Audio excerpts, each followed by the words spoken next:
Om Dare Tu Dare Tu Re Som Dare Tu Dare Tu Re Som Dare Tu Dare Tu Re Som Dare Tu Dare Tu Re Som Dare Tu Dare Tu Re Som Dare Tu Dare Tu Re Som Dare Tu Dare Om Dare Tu Dare Tu Re So Ha Gewan Di Da Phangma Dhamma Tu Jun and Rawa Chik Yama Lupa Ti Sa Lang Gwe Bara Sho.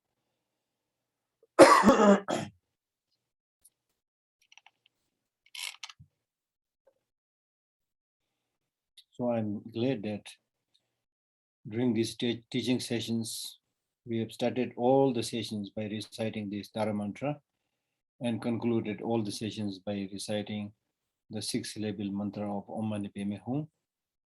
So if I do a counting, then if we are around 100 people, so we have recited over 230,000 mantras of Dara and similar number of mantra of Om Mani Padme Hum, which is really good achievement.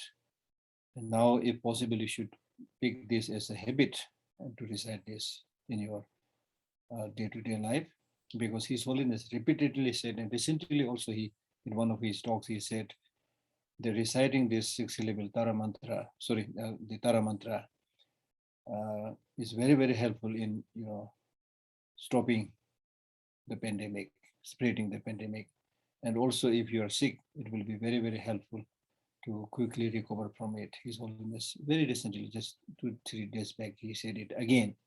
And then jokingly he said, if it doesn't work, then I will sue Tara.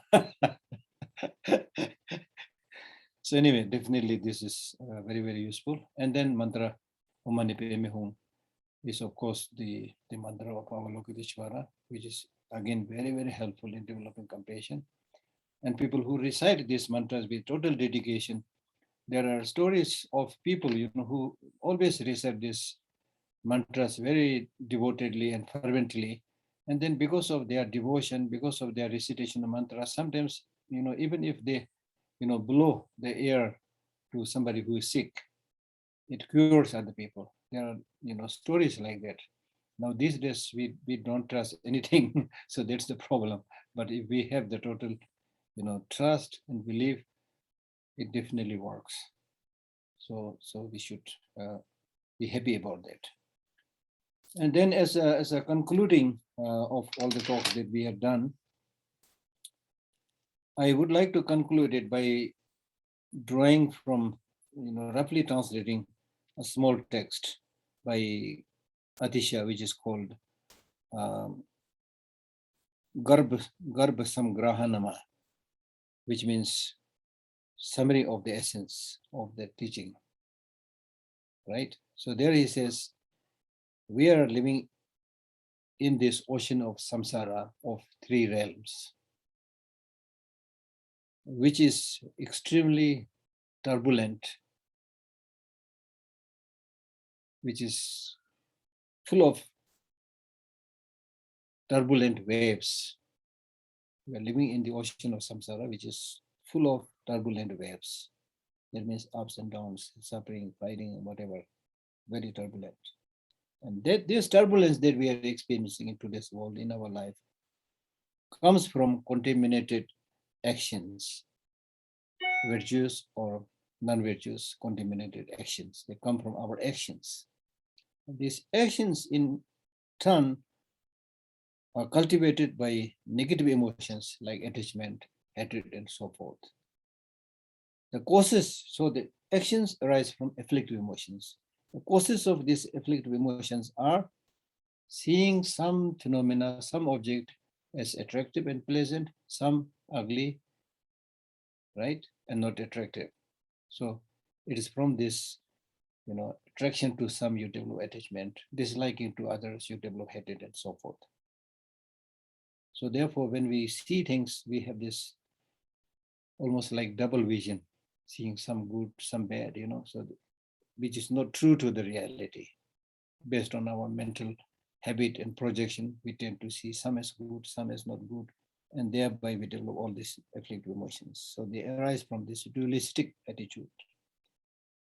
And all this, the contaminated actions, afflictive emotions, the dualistic appearances, all this arise because of the evil spirit within us.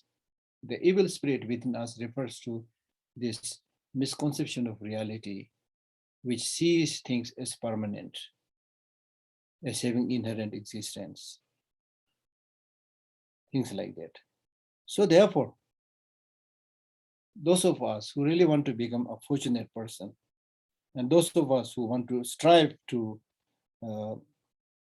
free ourselves and others from this samsara, we must follow the path of the reasoning of dependent origination and so forth to eradicate these negative emotions, right?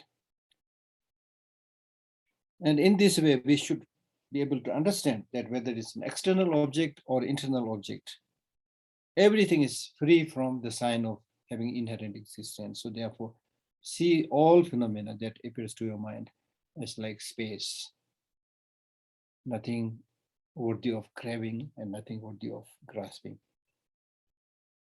Similarly, you should also be able to see that all these people and sentient beings that we see around are kind of, haunted by this evil spirit of self-grasping, haunted by this evil spirit of self-grasping. So recall these sentient beings who are not in their senses.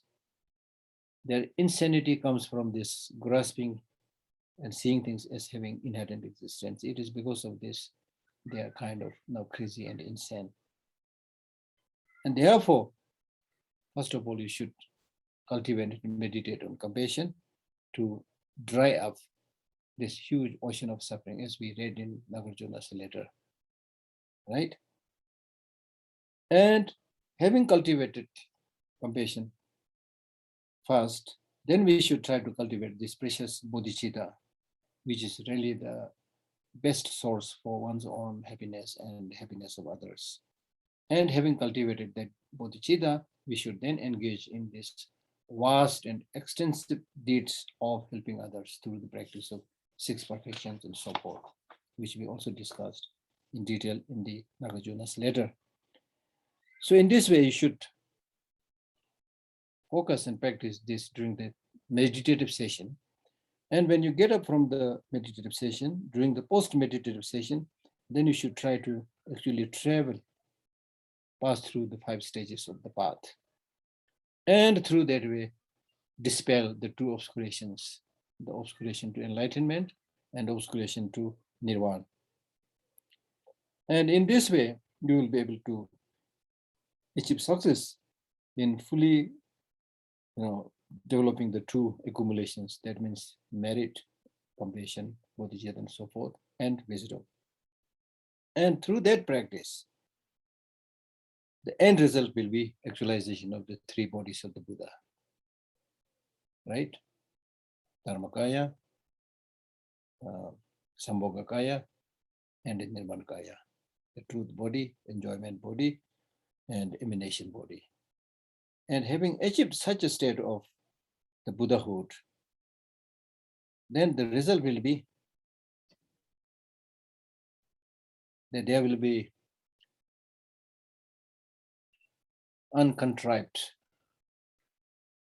sharing of, or effortless sharing of compassion towards all sentient beings. Just like from the empty space, there suddenly arises the cloud and so forth. So that cloud-like compassion will automatically arise once you become that state of the Buddha. And then through this nectar-like stream of water which flows from these two bodies, it will moisten the mind of sentient beings and sow the seed for enlightenment, and your virtuous practices will then able to flourish and mature. So this is in short the summary of this text that Adisha has written. And he says that during the period of degeneration, people will have short life, there will be many types of illnesses, and people will also suffer from poverty, and there will be many obstructions and hindrances, and therefore we do not have the capacity and power to stay healthy and to stay very long.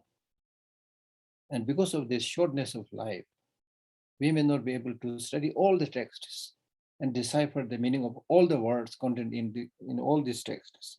So therefore, the kind of shortcut is we should seek a qualified teacher who already has those knowledge ready to share. You are as a student, as a disciple, you are like an empty pot. So if your empty pot is clean, undefiled, and then if you receive those teachings contained in the pot of the mind of the teacher, he will pour it into your mind, which will be much easier than making your individual effort to understand each and everything, because life is short and it will be difficult to do everything. Okay. And having found such a sublime spiritual teacher, then you should develop a mind where you are determined to make rigorous effort, because nothing will be achieved by short-lived attempt. And when you make this attempt, you should remember that you're like a person who is about to fall from a cliff, right? So develop this kind of understanding of your own situation and the situation of other sentient beings. And therefore, in order to quickly liberate yourself and other sentient beings, you should, get the essence of the teaching and practice it. And then Atisha finally says that I have composed this short text with love, with compassion, and I may have accumulated some merit, and this merit should become a cause to develop bodhicitta in the mind of all these unfortunate sentient beings. And in this way, may they be able to gather the essence of the Dharma teaching. So there is the end of this short text, which basically summarizes what Nagarjuna has already explained in letter to the friend. So in other words, for a practitioner, it is important, if you want to elaborate any part of the topic of the teaching, you should be able to elaborate. Your knowledge should be so good, you should be able to do that. But if there is a need to summarize it, you should also be able to summarize it and take the essence. So that's why His Holiness beautifully summarizes teaching by saying, if you are able to help others, help them as much as you can. If you can't help, at least don't harm. That is how he summarized both the Hinayana teachings, or the Theravada teachings and Mahayana teachings. Or sometimes he summarizes by saying that the Buddhist philosophy or Buddhist way of thinking is the view of interdependent origination, and the Buddhist conduct is one with compassion. So that way he also summarizes it, right? And then, in Buddhism, we also sometimes summarize it by saying the development of the compassion and wisdom, like that. So you should be able to really get hold of the essence, not the branches. What is the real essence of the Buddhist teaching? And the purpose of all this 84,000 classes of teaching is to fight the enemy of negative emotion within yourself. If you are able to reduce these disturbing emotions a little bit, you are on the right track. Whether you are very well versed in the depth and profundity of the teaching or not, but you are on the right track. So instead of reducing your negative emotions, even after a lot of knowledge, understanding, even after having read many books, if your negative emotions are running wild, getting out of hand, it's become worse, then that is called the God turning into devil. Flood the powers. It is also called medicine becoming poison. So therefore, the Tibetans say under such a situation, then you are in a very precarious situation, very difficult situation, because nobody can then be able to tame you.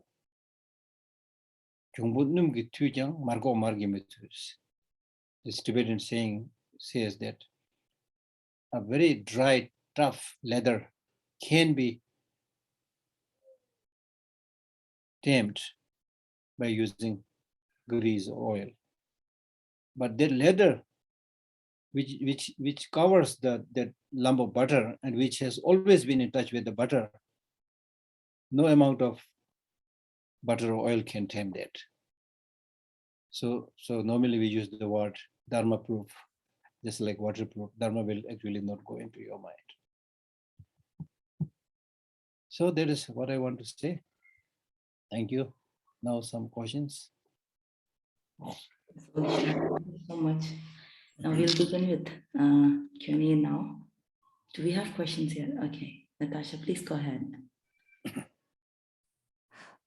Yes, hello. I'm very sorry. I have some problems with my video equipment, so I cannot turn my camera on.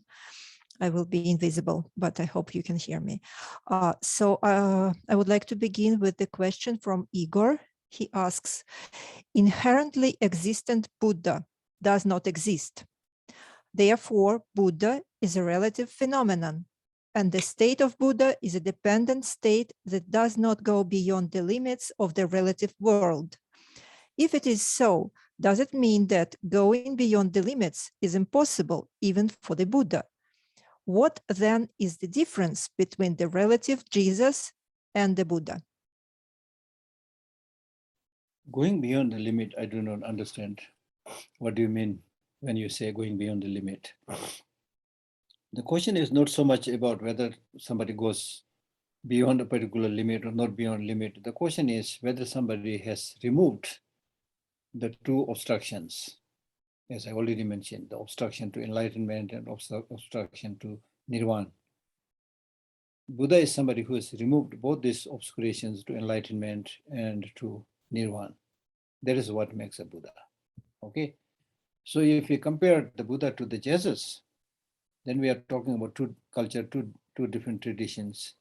So it may not be honest to try to say which is on the right path, which is on the wrong path. We can't say. But His Holiness always says that Jesus can be considered as a bodhisattva. Anybody, in whatever religious affiliation somebody is there, whatever, so long as that person is really practicing love, compassion, and so forth, that person is, of course, on the right track. He's a great person. So that much we can say. Okay. So therefore, in Buddhism, there is no concept saying that, yes, we use the word transcendence, but that word transcendence means that you transcended the ordinary contaminated way of life. You transcended the cyclic existence. There is the meaning of transcendence, right? So transcendence or going beyond the limit does not mean that you become, permanent. And in fact, that is opposite to enlightenment. If you are permanent, if you have independent existence, you will not be able to function anything. You are like a rock. Then what is the charm of achieving such a state? Right?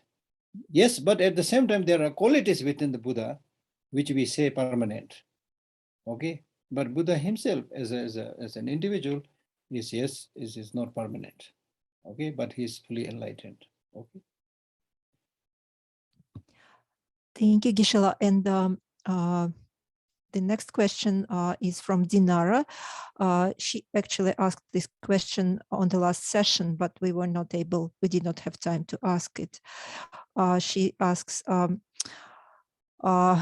what can be the basis of sustainable, healthy joy and optimism? On the last session, you gave an example of nuns and said that joyfulness is very good. But I, for example, can be joyful or happy only when there is a reason for it. Yeah, occasionally, yes, it looks like that, but it is possible to be always happy. Joy, the English word joyfulness may or may not be the right word, but you can always be happy, right? You can always be happy by maintaining the right mental perspective, by understanding the way things are. Even for such person, even the so-called suffering is not a hindrance. The problems are not hindrances. They are challenges. They are needed in life to help you grow. If you don't encounter any suffering, any challenge, any problem, you will never be able to learn new things. You will never be able to grow up. So it is in a way, the nature's way of training us, teaching us, helping us become perfect. So when seen in that way, there's nothing that can make you unhappy. And in fact, not only that, but becoming unhappy, of course, is not the solution. It will make your life even more miserable. So there is actually no alternative left. The only solution is when you maintain your calmness of mind and happy, then you are able to develop a larger perspective and you are able to find the solutions. So that's the reason. So to be happy all the time, to be joyous all the time doesn't mean you keep on laughing and smiling. And it means maintaining your tranquility, maintaining your sanity. So that is possible. Of course, there will be, differences in terms of degree depending upon, your own training, your own practice, and so forth. It will not come easily in one day for everybody, right? So it needs training, effort. Okay. Thank you. Next, we have Jelena. Please ask your question.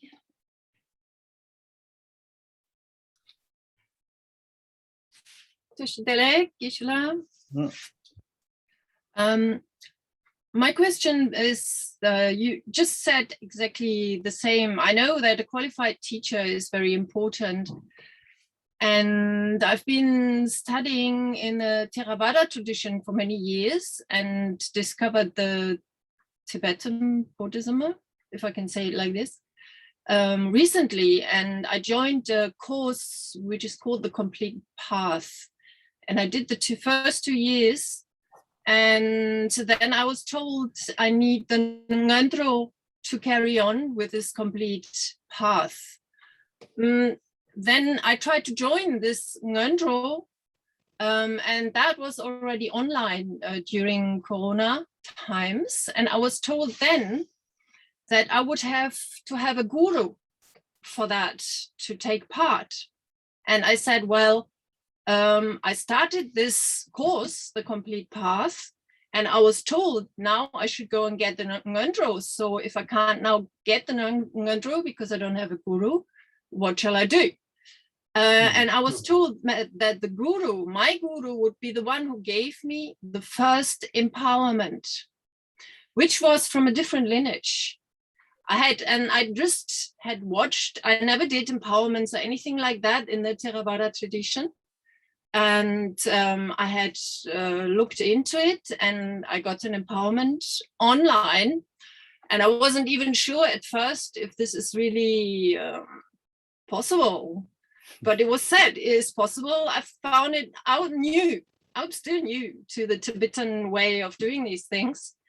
anyway, I told them that I had this empowerment from this person who I really like. I never met personally, but online, a very impressive person. And then they accepted. And so I started this ngondro, and it was very long. I tried to keep it shorter. It was quite difficult online, and it was only like 4 teachings. And then when I had questions, only then I could ask them. But this I now realized is very complex.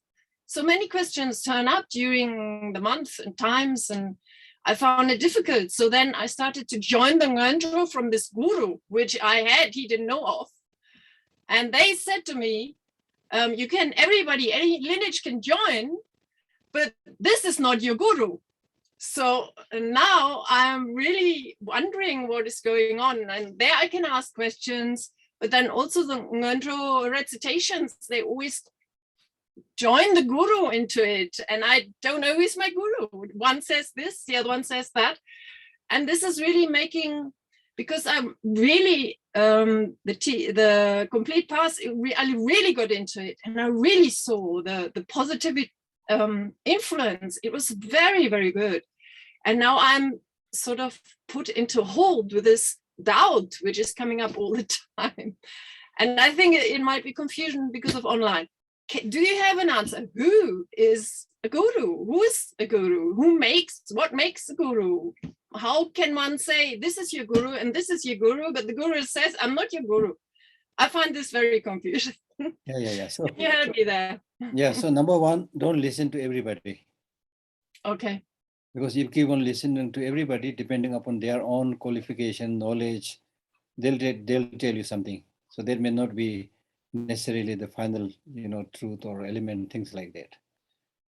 Okay, not only like in Buddhism, but there are people who ask questions whether one person can practice all the different world religions. People have asked this question to me. So I always answer them by saying that, yes, in the initial stage, you can get good idea from all the religions, no problem. But then there will be a time when you specialize. It's like going to a school, In the lower schools, you have 5, 6 different subjects. Then the higher you go, you have less subject, but you will specialize more. And then finally you do your PhD, you do on one subject, you not mix everything. So that doesn't mean the others are not working, but you are specializing, okay? So that's one way of looking at things. And then as I said, the gurus are basically found through your own personal experience and need. Nobody can come and say, I'm your guru. If somebody is saying things like that, then there is something wrong, because then the guru is kind of doing self-advertisement, okay? All right. Mm-hmm. So the real guru, the Tibetan version is Lama. The Sanskrit version is guru. So the guru, the word meaning is, gu means ignorance. Ru means remover. So guru is remover of ignorance, basically. But you cannot, even if somebody helps you remove your ignorance a little bit, that doesn't mean that person is your guru unless you accept it, okay? So the real guru or lama, you must test it. Okay, you can listen to anybody, that is fine. It is just like listening to a lecture. But before you commit to somebody as your guru, there's no need to hurry. Take the good advice, but don't need to commit yourself to somebody as your guru and things like that. Take time. The same thing happened at the time of the Buddha. There was a village where many teachers visited that village. One comes and says, this is the short path, this is the best path, follow this path. Next time another teacher comes and gives a different version of teaching and says the same thing, this is the best path, short path, follow this. So they confuse, and then they went to the Buddha. What should we do? He simply more or less said, use your common sense. Okay, so sometimes the problem is with mundane things, we can freely exercise our mind. With the religious things, we suddenly develop some kind of unquestioned belief that is not healthy. Here also, you can always ask questions, especially according to Buddhism. So whatever you learned from, Theravada, that's wonderful. That there is a foundation which is there in the Mahayana also. It's exactly similar.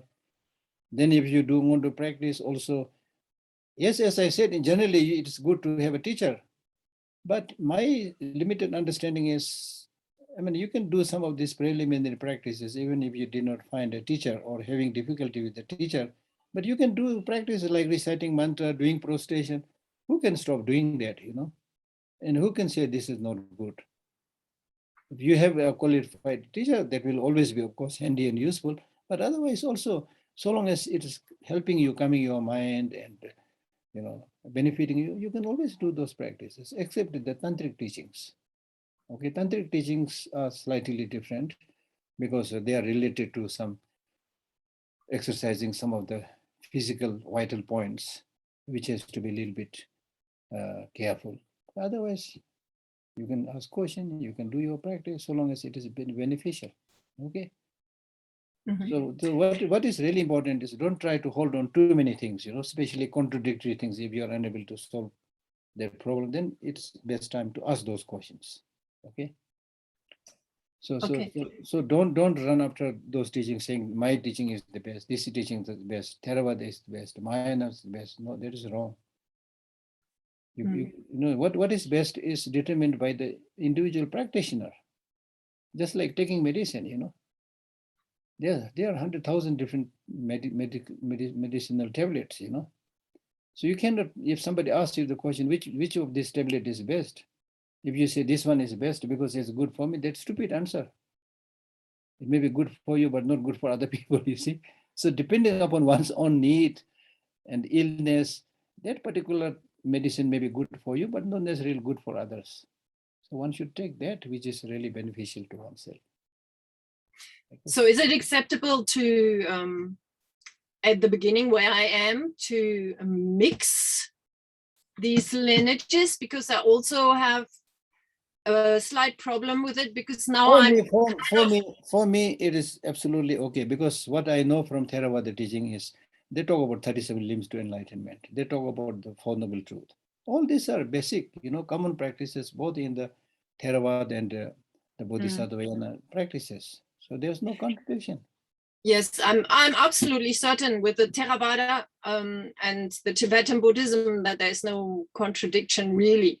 I meant the lineages in the Tibetan Buddhism. Is it okay? Because now I'm the Ngondro practices. I'm not mixing them directly, but I'm kind of in two ways, because in one lineage, I can now ask this question. So follow whichever lineage you feel comfortable with that. You don't have to, do that. Okay. Yeah. Okay. Yeah. Thank you. Yeah. So I'm giving somebody else a chance to ask a question, because I took a long time. Thank you very much. Thank you. I hope we see you again and you will teach us again. It would be really great. It was so helpful. Thank you, Geshe. Thank you. Yeah. Thank you. Next, we have Caroline to ask her question. Please unmute your audio. Yeah. Hello, Geshe. I wanted to ask if you can give us instructions on meditation on dependent origination, because actually when I meditate, I try to think about many situations of dependent origination, and you many times mention meditation on dependent origination. Is there a practice that you could advise us or me or everybody? Meditation on impermanence and dependent origination are basically analytical meditation. Yes. When we talk about meditation, there are many types. Yeah. But two primary meditations are one-pointed meditation and analytical meditation. So in the analytical meditation, you just your reasoning and wisdom and analyze the nature and truth of such teachings. Okay, then finally, when you come to a conclusion, this is impermanent, this is dependent origination. So that way you summarize and you are kind of doing the one-pointed meditation. Okay, so in the dependent origination, you really need to ask questions. Okay. This is dependently originated because this is dependent on causes and conditions. This is dependently originated because this is dependent on the parts. This is dependently originated because it is designated by the mind, right? So that way you need to find out the reason. And then through reasoning, you need to develop some conviction of the truth of that teaching. There's the purpose, okay? Okay. Yeah. Okay. Thank you very much. Thank you. Natasha, please go ahead. Yes, thank you very much. We have one more question. Maybe our audience will send more questions later. But this is, again, the question from the last session from Nika. How to tame one's mind? Geshe, you mentioned that the mind is like an unruly monkey, and I totally agree with this. But when I meditate, do prostrations, recite mantras, and so on, I constantly get distracted by thinking. And the thoughts are mostly emotionally colored. And it's a kind of a swing. Thoughts give rise to emotions, emotions give rise to thoughts, and vice versa. And what methods did you use to stop the flow of thinking during practices, Geshe? One is, I think, if you really have something to meditate upon, or something that you're specializing, like compassion or love or bodhicitta, or even in ordinary work, if you're really lost in that practice, lost in that work, you are kind of doing that one-pointed meditation. So there's one way of doing it. Get focused and develop that sense of happiness and delightment in whatever you're doing. Because in order to concentrate, you need to like that object. You should be happy with that object. If you're happy and you're delighted with the object, then nobody has to ask you to do that. You will just go into that because you're enjoying that. If you're unable to focus, it means you're not enjoying it very much. You are just pushing yourself. Okay. So therefore, there are times you need to stop. Don't push yourself. There are times you need to push yourself a little bit.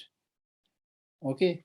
So sometimes unnecessarily, if you ask too many questions and develop too many discursive thoughts, then it will in turn provoke your mind more, and then it will really become monkey mind, out of control.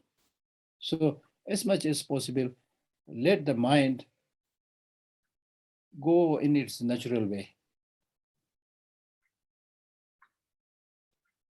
And try your best not to chase the object. Distraction means chasing the object. Now, how many objects are there? Countless, what you see, what you hear, what you smell, what you taste. Every time you do that, your mind is chasing the object. So what you need to try to do is, while you can enjoy the object, but make sure that you are not chasing the object.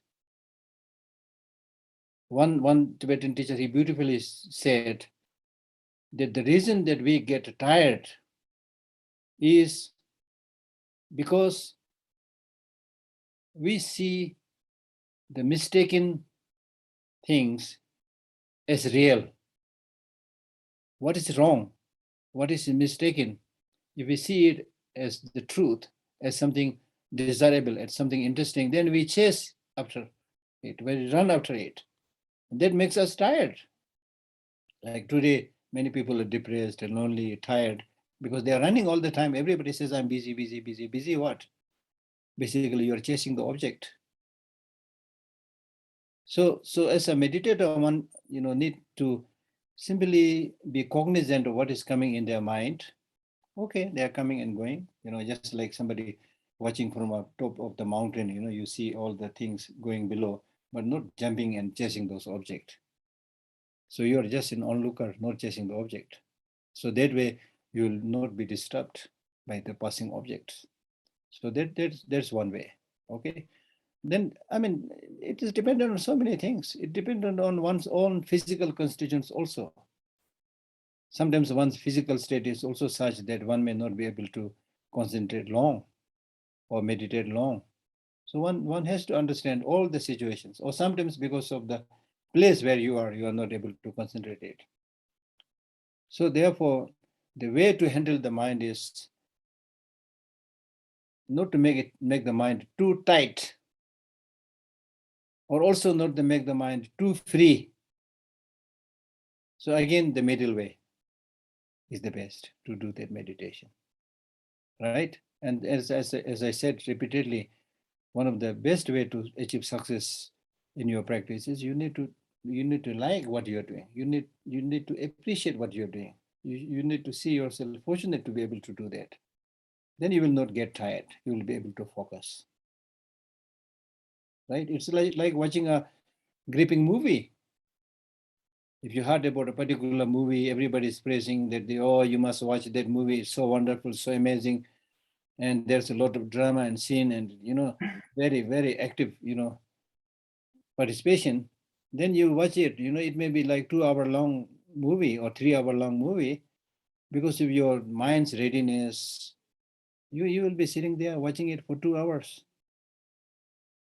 You're able to concentrate it, right? So therefore, how much you are able to meditate is how much preparation you have made, how much liking or interest you have in that practice. So it's dependent on number of things, and also the food you eat. Okay, in a cold climate, you need to eat those food which gives you a little bit, heat or warmth. If you are in a very hot place, you need to take those food which is of cold nature. So that will also make difference in terms of your mind remaining fresh and not remaining fresh and so forth. So there are number of factors. Okay. Thank you very much, Geshe. And we started receiving more questions from the audience. So I will ask the next one. What does it mean to get or understand the taste of Dharma? Is it related to a sense of pleasure in doing good deeds? No, taste of Dharma, just like taste of food. When you taste food, when you say it is delicious, it means you liked it. So similarly, in terms of Dharma practice also, when you're able to see the purpose and meaning of their teaching, the usefulness of teaching, then you are testing it, right? If you're unable to see the usefulness of it, benefit of it, and you're simply following because others have asked you to follow or others are just following, then you'll not be able to test it, right? So the best way of testing Dharma is, number one, to understand it properly, and number two, relate it to your personal life, whether these practices make sense in your life or not. Not simply because somebody taught it, however great that person may be, but relate it to your personal life, whether it makes sense or not. If it is not making any sense, if it is of no value, you have every right not to follow it. Okay? So just like food, in order to taste it, you need to just put the food on your tongue and things like that, right? So similarly, you need to, take the teaching in your heart or in your mind and see the value of it. Okay. Yes, Bodhichitta. Thank you. We have Jackie to ask her question now. Jackie. Well, thank you, Geshe. I was wondering, I do the Tong Len in the Guru Puja, but I'm not quite sure how to do the visualization when you say those 3 verses for the Tong Len. When you take on all being negativity and you give all being. Tonglen, that is basically a mental exercise to start with.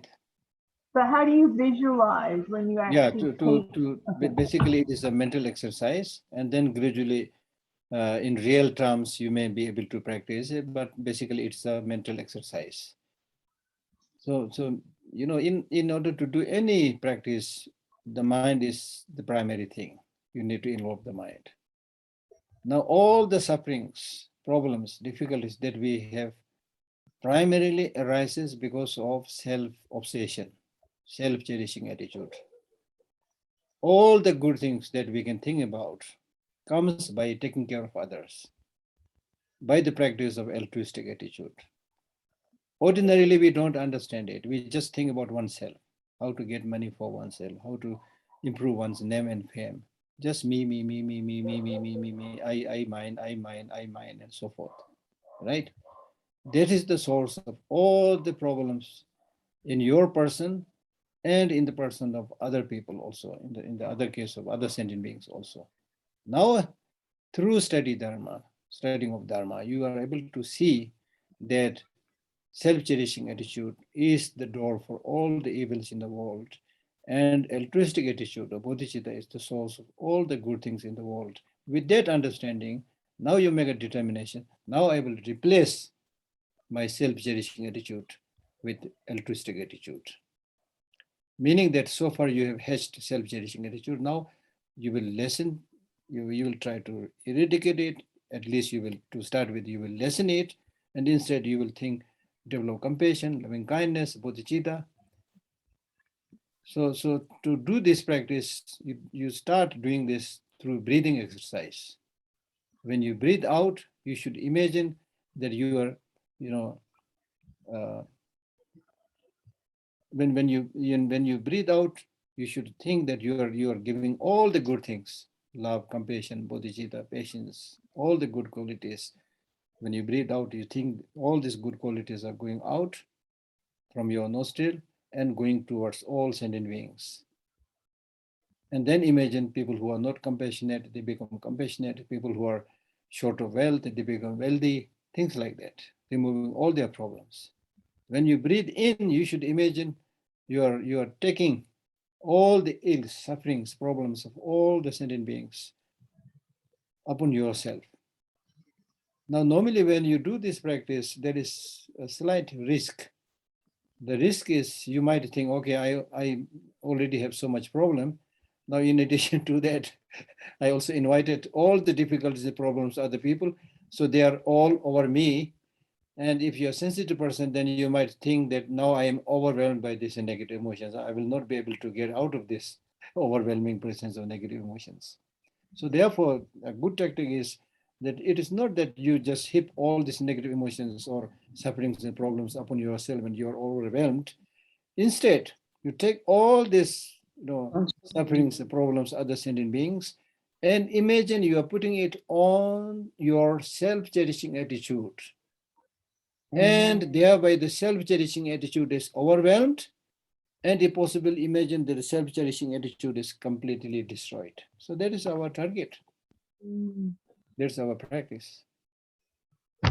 And do you have to do a special visualization, or can you just do what you said and add anything? Like I've heard black smoke, coming. Yeah, that's just example. You can take all the sufferings and problems of other people in the form of a black suits,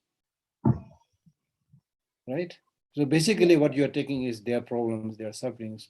But in order to make you easy to visualize, you take them as a kind of suit or dot, which is visible, and imagine this dot are now put on your self-cherishing attitude. And does it matter the order? Do you take or give first?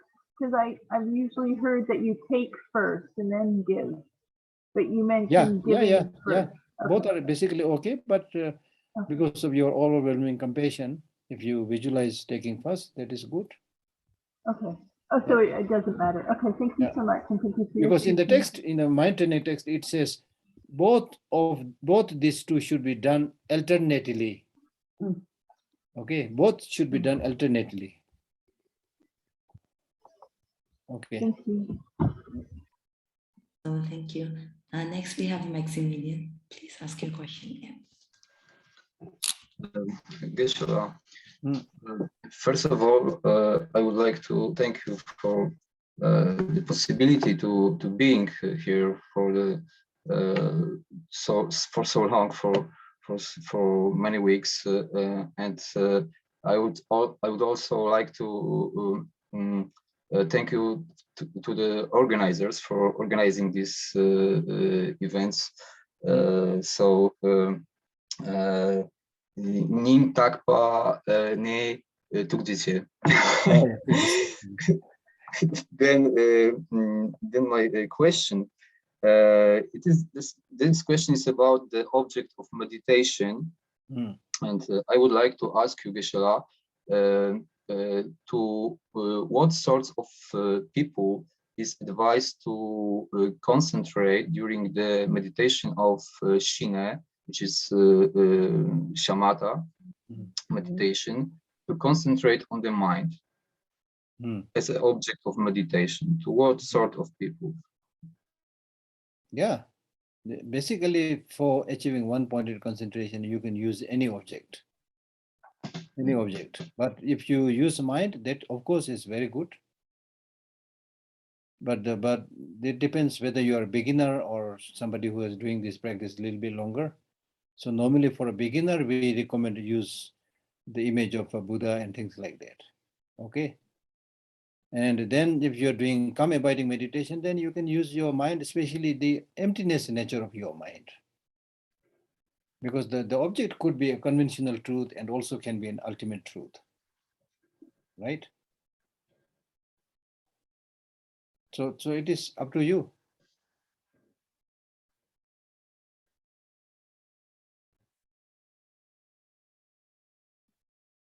Okay. Okay, thank you. Yes, Natasha, please to ask your questions here. Yes, thank you very much. Another question from Igor Geshe. He asks, did Shantideva practice Tantra? And are there any texts mentioning this? Yeah, I think, of course, I think so, because, you know, when he was a student, he was found most of the time sleeping, as we all know the story. And then his teachers and the other fellow university students, they said that this fellow is not doing any practice, any study.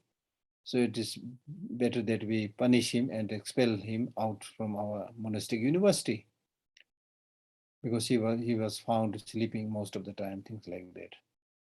And so he was nicknamed as Busuk.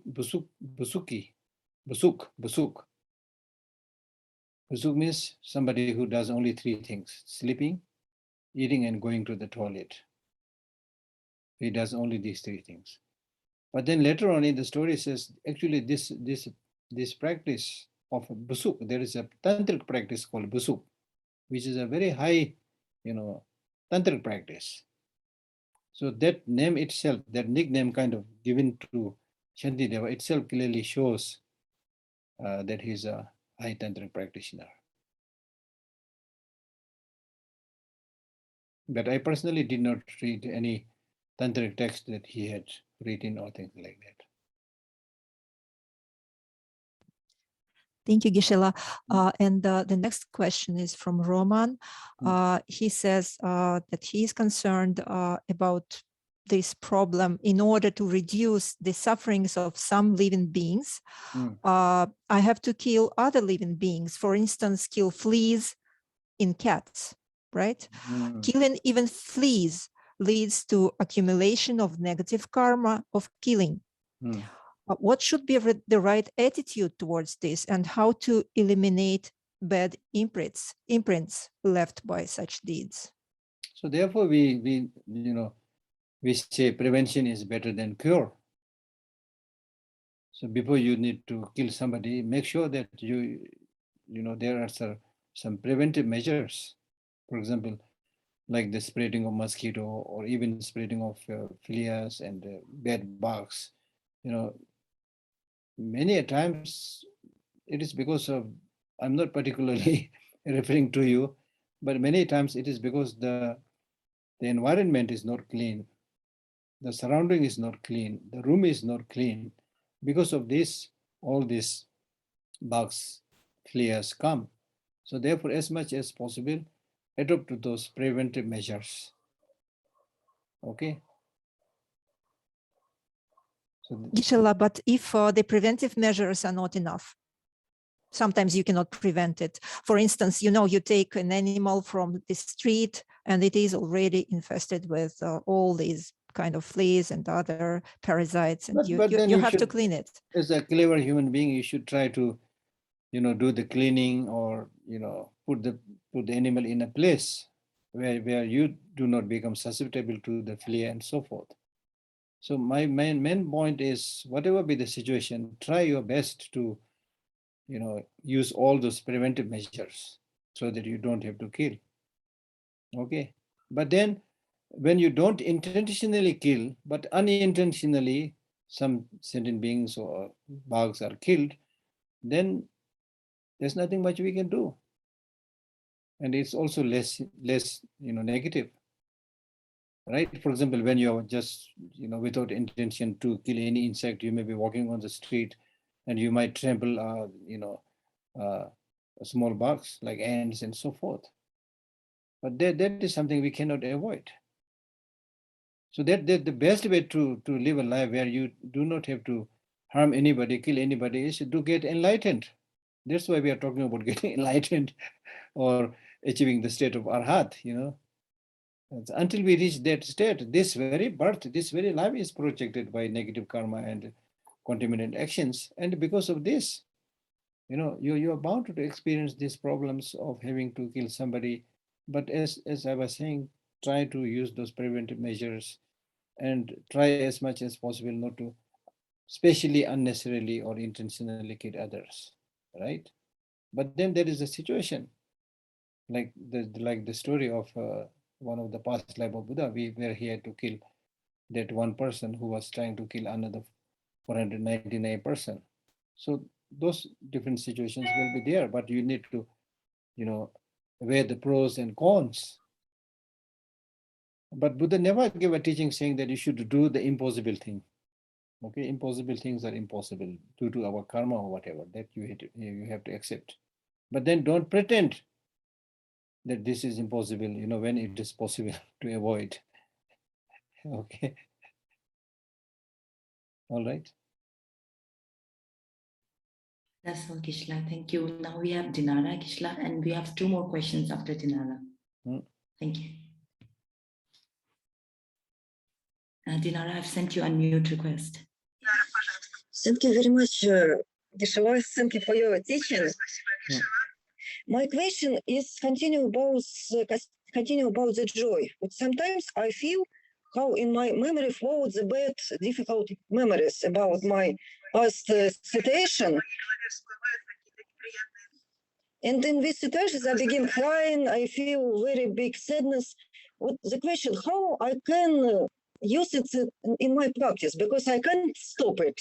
But I think I can do the practice of Tonglen or something else. Is it possible? Or the better is stop this situation with sadness? So we compare our mind to monkey mind. Okay. So, how would you tame a monkey? Sometimes you have to give food. Sometimes you have to, entertain that monkey, do different tactics. So similarly, like mind also, sometimes if you are, as I said, it's not just mind, it's also sometimes because of your past life habits, your physical situation and so forth. So sometimes, when your mind is not ready, it's feeling sad and things like that, then don't force yourself to do the practice. Okay, instead try to make the mind cheerful. Do something ordinary, something ordinary, which is not harmful to others. Do something ordinary, enjoy your life, listen to a beautiful song and go into a park, enjoy. In Buddhism practice, we are not saying that you should lead a miserable life. Don't have fun. We are not saying that. Okay. So remember that. And then when your mind becomes a little bit relaxed, happy, then you can easily again do your practice. Okay. So you need to be very tactful. Okay. Yeah. Yes, Kishla. Now our second last question is from Sharmila. Please go ahead. Good evening, Geshe Lhakdor. Good evening.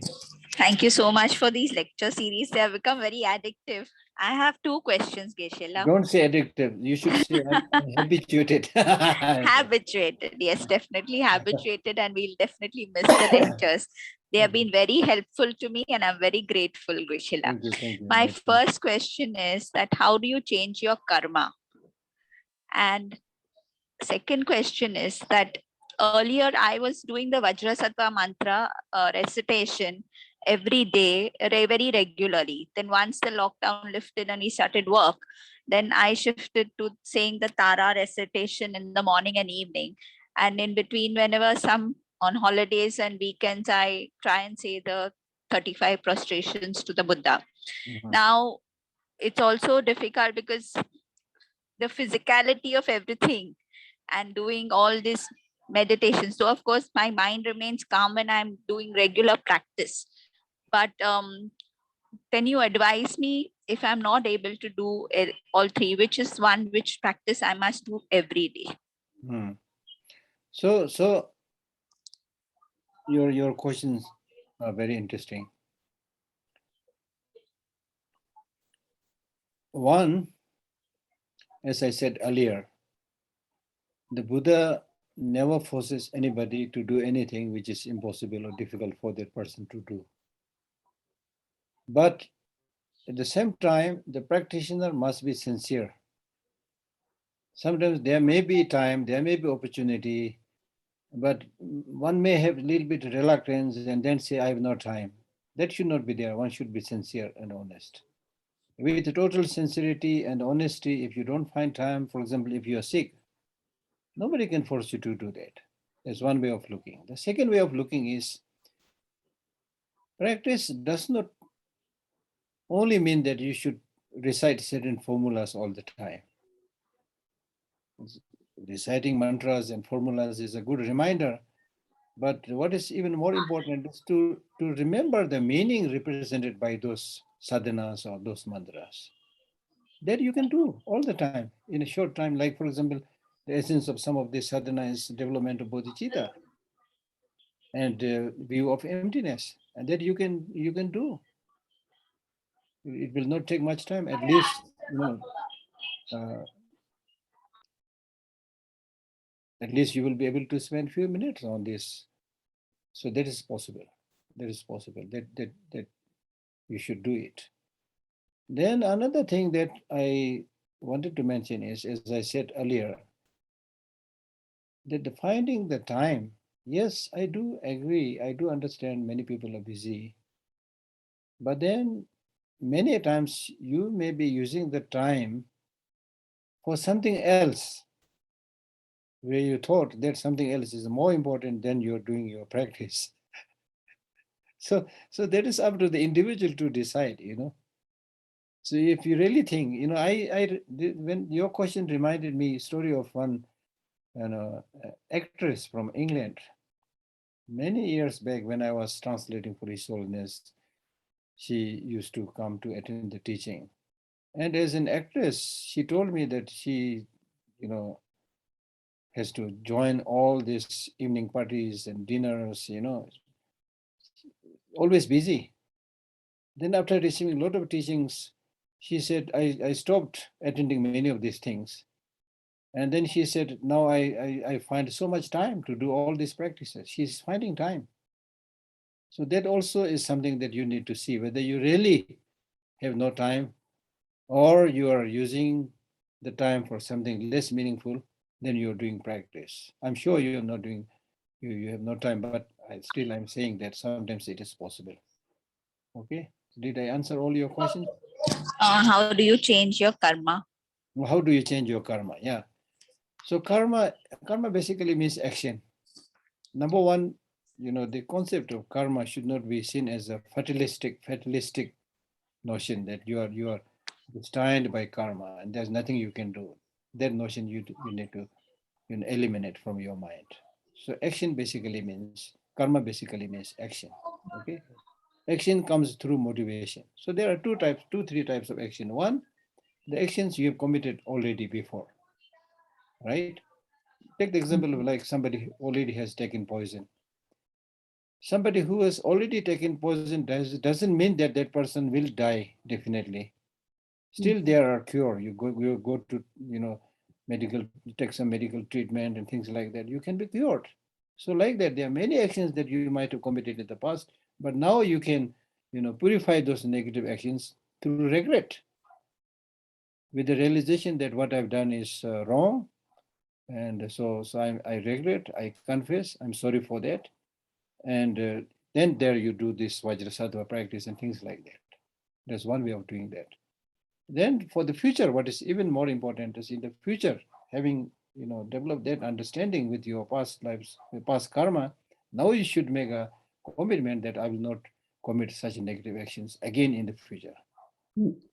Right? Then the negative actions will not arise. Okay. Thank you so much, Geshe. Yeah. Thank you, Gisela. We have next question from Helen, and then we may have one more question, Gisela. Will that be okay? Yes, of course. Yeah.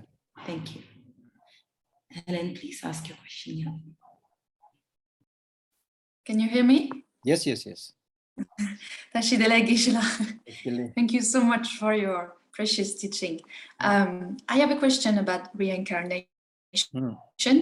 And I know that Buddha didn't has not all the answer in the universe. So if there is no answer, it's okay. I just don't know if there is an answer or not. So my question is, that science said that at the beginning of the universe, there was only a few sentient beings, or maybe just one. And after generations and generations, now we have trillions and trillions of sentient beings on Earth. So I was wondering if we know, how does it happen that all the souls reincarnated, we are more and more souls actually in the universe. So I was wondering, are they new souls coming inside this universe, or are all our souls connected, like it was dividing as much as the universe was expanding, or we don't know and it is not important to know? This is my question. No, number one, of course, your question is both scientific and religious, so I may not be able to answer it. But my doubt is whether really science says what you are saying. Okay, that in the beginning there's a sentient being. Even when you talk about how the universe originated through the Big Bang, you know, they are only talking about this explosion of these material things. They're not talking about any sentient being. I've never read anything like that. So I will be happy to receive your source later on. Not now, but later on, if you have such authentic source, I'll be happy to read that because I never read it. So right now, I'm not so sure whether science says that. My understanding is that according to science, the human beings or the so-called sentient beings or the inanimate objects, animate objects, they basically come through various chemical reactions, material reactions, right? So the more the chemicals become complex, the more there will be production and increase of number of sentient beings and other phenomena. That's based on my understanding. That's what they say. But unlike this scientific explanation, in Buddhism, we don't try to pinpoint when the universe started. This is not linked to the 14 unanswered questions, but it's a general Buddhist philosophy where we say that we cannot pinpoint a time where we say the whole thing started from there. A simple way of proving that is, for example, if I came from my parents, it is common sense that my parents came from their parents came from their parents. And then at a certain particular time, if you say their parents just originated from a god or a rock or something, it doesn't make much sense according to Buddhism, right? So therefore we say the universe is beginningless. Okay, now this is not only what the Buddhists say. If you read some of the philosophical viewpoint, I think of, for example, Bertrand Russell. Even he said that people who try to point at the beginning of universe shows the pettiness of their mind. Because our mind is so small that we want limitation. It started from here, I know it, from where it started. Because that shows the smallness of mind. But the real nature of the universe is such that we cannot really pinpoint a beginning, a particular time where we say it started from there. Now, if we think something about this particular universe, probably we can connect it. Like, for example, the body, the origin, then we can talk about the origin of the mind and origin of the body. The origin of the body could be similar to what the scientists explain. It comes from material substances. But the origin of the mind, not necessarily coming from a material physical object. Okay, it's a different source. So therefore in Buddhism we say the substantial cause of mind always has to be a preceding mind, not a physical object. The cooperative condition can be physical objects and things like that. Okay. Okay, thank you. Yes. Thank you. Thank you, Kishla. Now we have the last question, and that's from Diane. Yeah. Can you hear me, Geshe Lhakdor? Yes, yes, yes. Thank you very much for all your teachings, and also to the team for coordinating everything so that we could follow these teachings. My question is, you spoke last week about if one is in samsara and then one remains there because of ignorance. But my question then is, if one is no longer ignorant and reaches a high level of and maybe enlightenment or understanding, is there a way out of samsara? In other words, do you have to be reborn and reborn and reborn, or is there a way out of that? No, in Buddhism, we say that there are two ways of coming into this world. One is voluntarily, one is involuntarily. Involuntarily means if you are somebody who is under the dominance of negative emotions and contaminated actions, then whether you like it or not, you will be propelled, you will be projected into this life. You have no control because you're controlled by ignorance, negative emotions, and so forth. Then there are others like Buddhas and some great bodhisattvas who had removed ignorance, contaminated actions, but still will come back into this world voluntarily because they want to help suffering sentient beings. So they come back not because of contaminated actions and afflicted emotions, but because of compassion. And this is understandable. If we take some example in our society also, there are some people who they themselves may be very rich, no problem, but they will come out and help others. Right? Then there are some who are not even able to help themselves. Right? So it is something like that.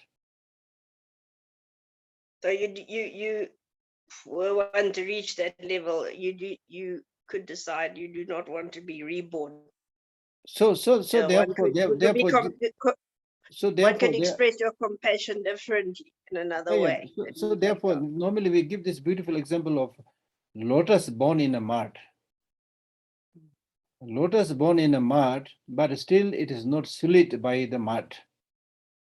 So those people who voluntarily come into the samsara to help other beings, they may look like you and me, but they are not troubled. They are not contaminated by the sufferings and problems that we see in the world.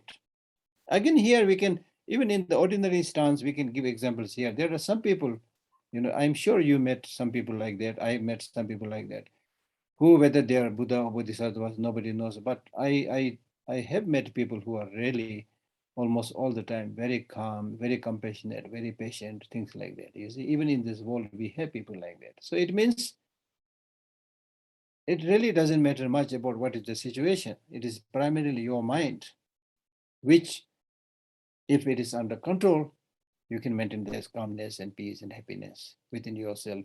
And you will also have the power then to help many other people. So this is an example. Thank you very much. And I hope, Geshe Lhakdor, you could maybe, after a long rest, find another teaching that you can teach us sometime. Okay. Just being cheeky. Thank you very much. Thank you. Thank you. Thank you so much. Dan, you spoke for every one of us when you requested for more teachings. Thank you so much. Yes, with that, now we have reached the end of our Q&A session, our last session. And thank you so much. But thank you offerings formally, I would like to invite my colleague and our friend Jamyang to please do the gratitude offering. Jamyang, over to you. Okay.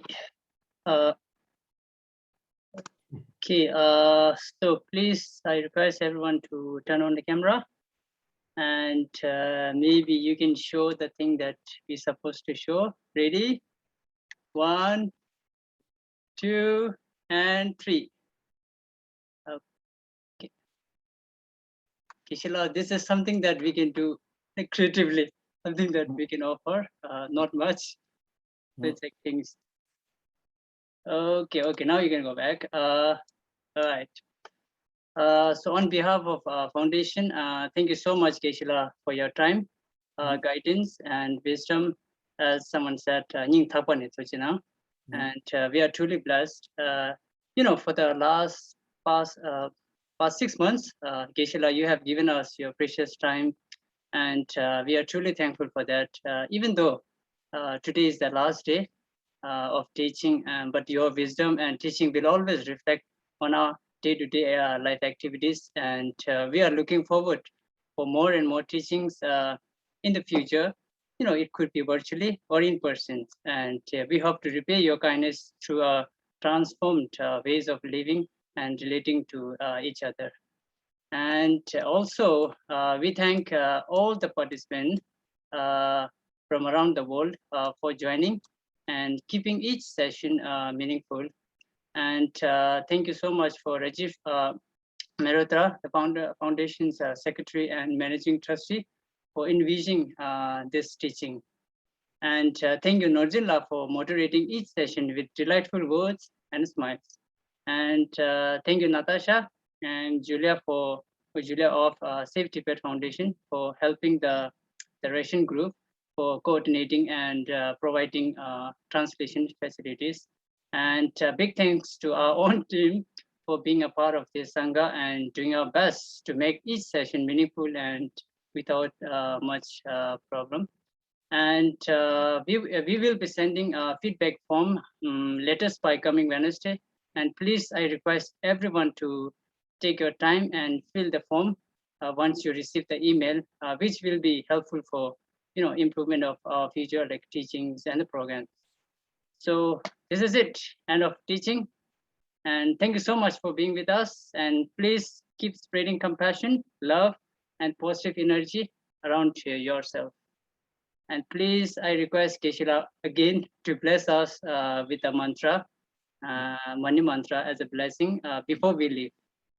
Thank you so much. Thank you so much, Jamil. Thank you so much.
Chanjo semba kanda sujo betata kunje molam dubyo ji gewandi nyutu ta chere se wantu jona to wachi kama lewati salam ko bara sho Bodhichitta. Thank you. Thank you so much, Geshe. Cutting so how can we ever thank you, Geshe? Thank you. Thank you, Geshe. Thank you, Geshe. Thank you so much. Thank you, Спасибо большое. Спасибо большое. See you soon, Geshe. Спасибо большое. See you soon, Geshe. No problem. Goodbye. Thank you. Thank you so much. Bye-bye. Thank you. Thank you. Thank you. We bless you, Geshe Lhakdor. Thank you. Take Thank you good, so much. good care. Bye bye. Thank you.